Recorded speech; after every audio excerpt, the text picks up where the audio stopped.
हे प्युअर देसी तुपातील लाडू इतके परफेक्ट टेक्स्चरचे आहेत, जिभेवर ठेवताच विरघळतील इतके सॉफ्ट खुसखुशीत आहेत. आणि त्याचसोबतच हे टाळ्याला चिकटू नये म्हणून काही खास टिप्ससुद्धा सांगितली आहे. व्हिडिओ शेवटपर्यंत बघा म्हणजे तुमच्या लक्षात येईल. महत्त्वाचं म्हणजे आपण 1 कपासोबत हे बनवणार आहोत, 1 कपाच्या प्रमाणासोबत. जे लोक नवीन आहेत किंवा ज्यांना लाडू जमत नाहीत त्यांनासुद्धा हे लाडू नक्की जमतील. व्हिडिओ लास्टपर्यंत नक्की बघा. आता इथं मी 1 कपाच्या प्रमाणात घेतलेला आहे. तुमच्याकडं मेजर कप नसेल तर तुम्ही वाटीने सुद्धा घेऊ शकताय. बारीक दळलेलं बेसन आहे हे मीडियममध्ये.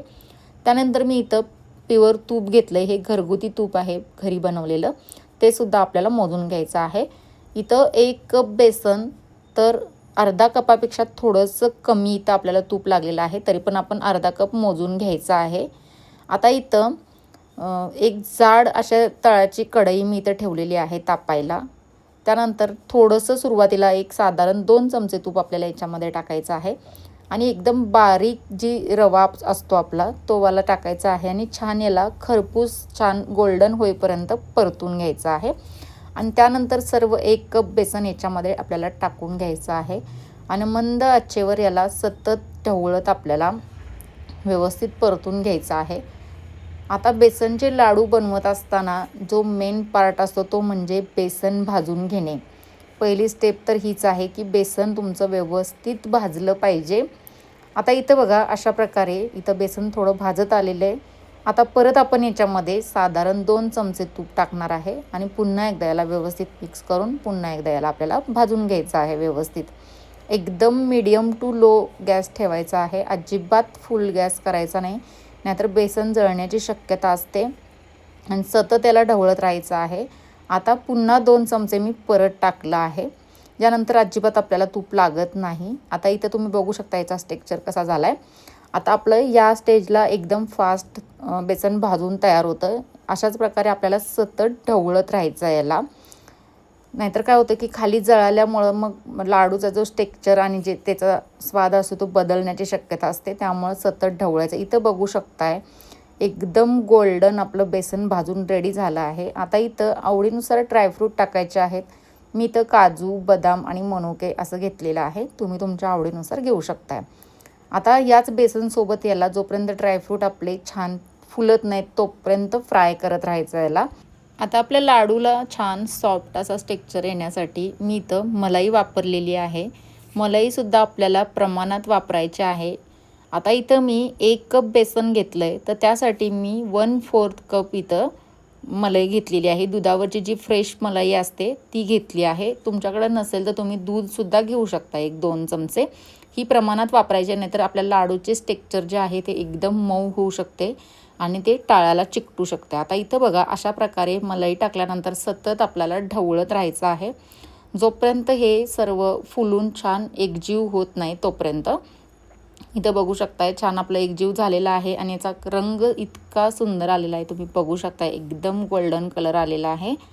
आता याच्यानंतर आपल्याला काय करायचं आहे, याच्यामध्ये वेलची पावडर टाकण्यासाठी तयार करून घ्यायची आहे.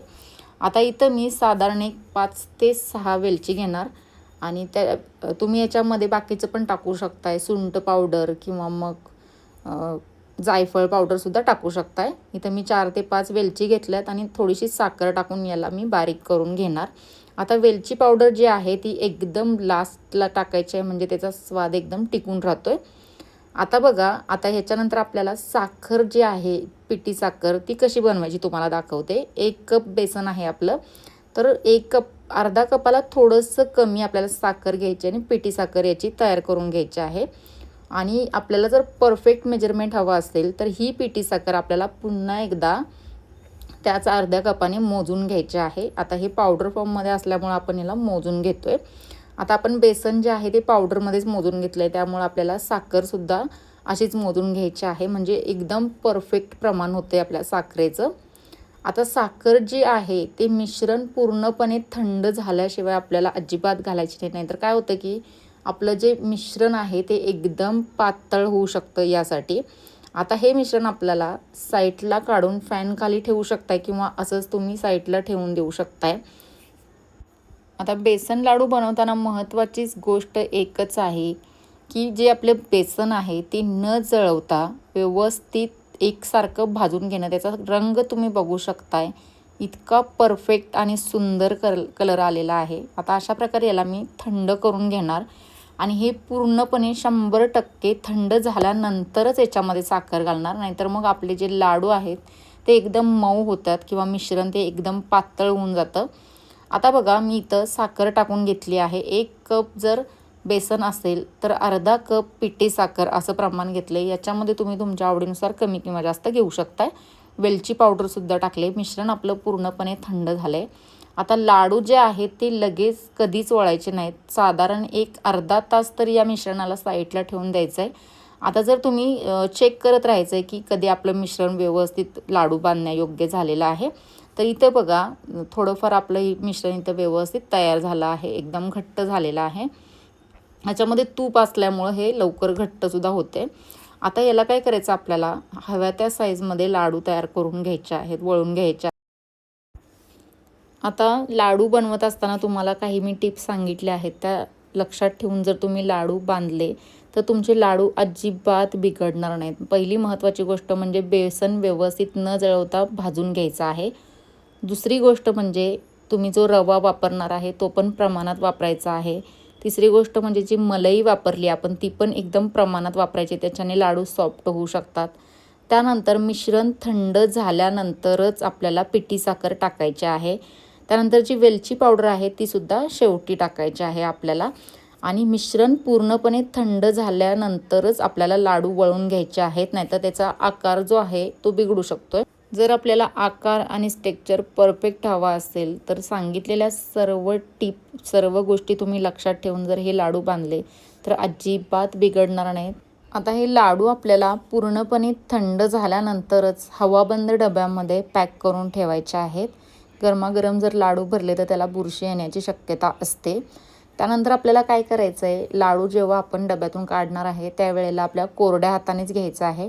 गरम जागेवर अजिबात ठेवू नका. फ्रीजजवळ किंवा गॅसजवळ किंवा उन्हाच्या संपर्कात येतील असे लाडू ठेवू नका.